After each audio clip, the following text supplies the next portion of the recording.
Ya pemirsa, pembukaan jalan usaha tani di Tapanuli Utara meningkatkan ekonomi masyarakat. Bupati Tapanuli Utara, Dr. Andus Nixon Nababan didampingi Kadis PUPR Dalan Simanjuntak dan Camat Pagaran serta pimpinan OPD meninjau pembukaan jalan usaha tani sepanjang lebih kurang 750 meter dengan lebar 6 meter. Menghubungkan Desa Pagaran Dusun 3 Paratusan Huta Simarapil-Rapil dan Desa Banualuhu pada Rabu siang 15 September 2020. Lahan pertanian di Desa Banualuhu ini seluas 110 hektar dengan potensi hasil pertanian agromedia seperti sayur mayur, cabai merah, dan lain-lain. Masyarakat sangat bersyukur seperti penuturan seorang warga, Petmi Silalahi, menyampaikan bahwa pembukaan jalan ini adalah anugerah yang luar biasa. Sebab selama ini membawa hasil pertanian hanya dengan memikul dan berjalan kaki. Dengan dibukanya jalan ini, masyarakat dengan cepat membawa hasil pertanian ke pasar.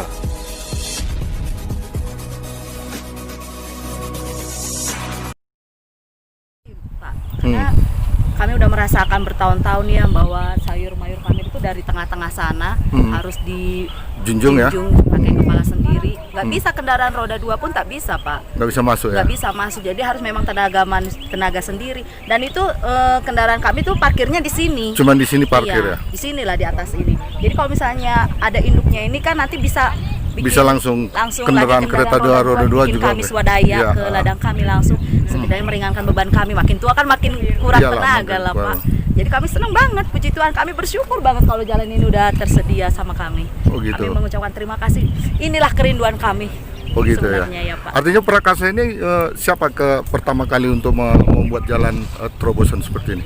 Terobosan ini sebenarnya dari Bapak caleg yang ada di sini karena untuk memajukan wisata rencana danau air tawar dan air panas. Oh gitu. Iya, jadi itu yang mau dijadikan wisata. Kebetulan dekat ladang kami juga, Pak. Oh gitu ya. Harapan ke depan nggak? Artinya dengan kondisi seperti ini? Mereka harus terbuka pikirannya mereka, karena apa? Kalau misalnya ada jalan, akses jalan ke sana, setidaknya kita semakin tenaga kita yang tadinya untuk mengeluarkan tenaga mengangkat ini jadi ada kendaraan kan, kita bisa tambah banyak lagi menanam tanaman. Kalau misalnya pakai tenaga menjunjung, yang tadinya ada tenaga kita untuk menanam 1 ton, berpikir karena kecapean kan, jadi 3 kali lah untuk juga. Dan kalau misalnya ada nanti akses jalan ke sini, kami makin banyak tanaman kami yang tadinya ladang-ladang yang nggak terpakai diolah kembali jadi terpakai. Setidaknya toke pun bisa langsung turun. Langsung turun ya. Jadi secara tidak langsung ekonomi masyarakat juga bertambah. Saya yakin itu. Iya, bertambah. Dan ditambah lagi wisata.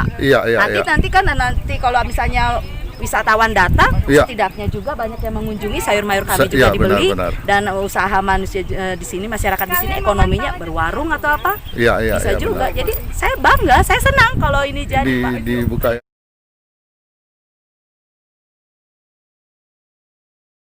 Karena di sini dan saya rela Pak ya, saya akan menyerahkan tanah saya tanpa ada bayaran untuk demi kemajuan rakyat, demi kemajuan petani. Artinya meningkatkan ekonomi masyarakat petani yang ada di sini lah ya. Apa nama desanya ini, Pak? Ini desanya ini Pak, Pagaran ya. Dan Banualuhu. Pagaran. Oh, Kecamatan Pagaran ya. Itu Pak. Jadi kami sangat berharap jalan ini dibangun dan dibentuk oleh pemerintah agar hidup kami sebagai petani lebih bisa kami maju, Pak. Sebagai masyarakat kami mengharap kami juga bekerja sama dari satu arah, satu tujuan, dan kami juga mengharap lahan-lahan yang di sini yang dulunya turun karena banjir, Pak, karena tidak ada normalisasi air, sehingga banjir, sehingga mereka meninggalkan tanahnya. Jadi kami mengharap agar digarap kembali tanahnya. Sementara Bupati Nixon Nababan kepada Mona Lisa TV mengatakan pembukaan jalan usaha tani tersebut merupakan salah satu upaya peningkatan ekonomi masyarakat petani. Selain hasil pertanian yang cukup bagus, daerah tersebut juga menjadi daerah agrowisata dengan objek wisata alamnya. Ya, ini kan sesuai dengan permintaan masyarakat. Jadi lahan itu ada hampir 200 hektar. Jadi kalau kita lihat tadi bahwa keluhan warga dan petani di situ harus memudak dari sawahnya hasil bumi itu. Nah, jadi akhirnya kita turunkan alat berat dan kita akan buka jalan itu nanti, kita bantu perbaiki, kemudian nanti kita buka lagi jalan sekunder ke kanan dan ke kiri. Nah, di dalam itu juga ada air panas, ada air soda. Iya. Nah, ini saya pikir juga akan menunjang ekonomi masyarakat di sini. Tadi juga kita keliling yang sudah kita buka jalan juga ke usaha pertanian. Iya. Jadi semua alat kita ini sekarang di seluruh Tapanuli Utara itu tiap hari bekerja, baik juga di Dinas PU, Dinas Pertanian, dan juga Dinas Perikanan. Jadi semua apa yang kita kerjakan ini ya dalam rangka meningkatkan perekonomian masyarakat, akses ke pertanian, jalan usaha tani, ya, kemudian juga untuk pembuatan kolam ikan, dan bulan lalu juga kita sudah memberikan bibit-bibit ternak. Tahun ini kita rencanakan sebelum berakhir, dan di PAPBD ini juga kita sudah tampung untuk ketahanan pangan. Jadi dalam menghadapi COVID-19 ini kita juga harus berhitung jangan sampai terjadi resesi pangan. Jadi minimal Tapanuli Utara tidak kelaparan, gitu, ya. Inilah tugas kita sebagai kepala daerah, bagaimana membuat konsep-konsep agar masyarakat kita yang mayoritas petani dan peternak ini bisa tidak terganggu ekonominya dan bisa mensuplai daerah-daerah lain di Indonesia. Jadi itu konsep kita. Mudah-mudahan di samping masalah COVID ini juga, ya ke depan kalau sudah ekonomi normal Indonesia dan sebagainya, kita harapkan sebagai kabupaten yang mayoritas petani, kita bisa masyarakat kita bisa sejahtera. Harapan kita ya itu termasuk selalu saya sampaikan ke dinas yang membawahi, seperti Kadis Pemdes, ya, kemudian juga Kadis Ketahanan Pangan kita, Kadis Pertanian kita, ya. Kalau bisa tahun ini ke depan harus ada metode One Village One Product. Misalnya kayak Pagaran ini, di sini subur sekali hortikultura. Iya. Nah, kita harapkan juga masyarakat kita yang ada di Pagaran ini, ya, juga arahnya nanti ke situ. Gitu. Nah, di perencanaan kita 2021 kita akan coba mekanisasi dengan istilah brigade tanam. Jadi tiap kecamatan kita siapkan brigade tanam, ya, untuk mengolah semua lahan tidur, ya, dan juga lahan yang sudah existing, artinya intensifikasi. Jadi brigade tanam ini sekaligus kerja, misal 1 hari atau 1 minggu dia sekali kerja mencapai misal 200 hektar selesai, ya. Dan kita siapkan bibit, akhirnya ini akan membuat menjadi tanaman serentak, ya, Pak. Jadi kalau tanaman serentak ratusan hektar kan kuotanya kan jelas.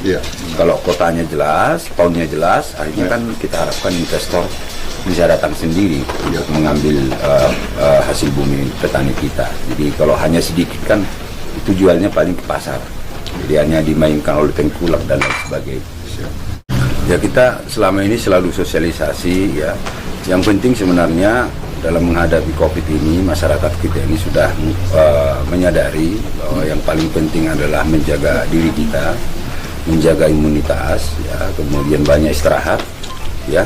Dan kalau ada pendatang dari luar datang, ya masyarakat kita udah tahu apa yang harus dilakukan. Ya, jadi mudah-mudahan ya dengan hadirnya, dengan sudah mandirinya rumah sakit Tarupun sekarang, yang harus ke Medan, ya kita juga bisa mengantisipasi hal terburuk. Jadi kan persoalan kita ini sekarang yang mana yang lebih penting, ekonomi atau kesehatan, kan begitu ya. Nah, kalau saya berpendapat secara pribadi, dua-duanya penting. Harus sejalan. Ya, kalau ekonomi juga kita hentikan dengan PSBB dan lain sebagainya, kemudian kesehatan kita utamakan, dari mana duit? Ya, untuk membiayai kesehatan ini juga dari mana? Jadi, kalau kesehatan juga kita abaikan, ekonomi kita kencangkan, juga nanti siapa yang kerja? Semua orang sakit, kan begitu ya. Maka dua-duanya harus diperhitungkan dengan matang, seperti itu. Maka tingkat sosialisasi harus dikencangkan, diperketat, gitu, sehingga masyarakat itu juga bisa memahami, menjaga dirinya. Jadi sekali lagi kita juga para pemimpin, para kepala daerah ini juga harus bisa menyeimbangkan cara tersebut. Seperti kita tahu di Tapang Utara ini sudah kita keluarkan peraturan bupati bahwa yang tidak menggunakan masker dan juga yang melanggar aturan-aturan yang kita sudah buat itu ada denda, ada sanksi sosial dan lain sebagainya. Itu peraturan bupatinya. Nah mungkin nanti kalau sampai berkelanjutan terus ini dan disiplin itu kita lihat juga tidak begitu kuat, nah kita akan tingkatkan itu menjadi perda. Nah, kalau sudah perda dia mengikat ya. Artinya yang melanggar itu ya, jadi bukan lagi sanksi sosial atau denda dalam pembayaran uang, tapi juga sanksi penjara. Nah, gitu ya, karena sudah mengikat. Artinya yang melanggar itu masuk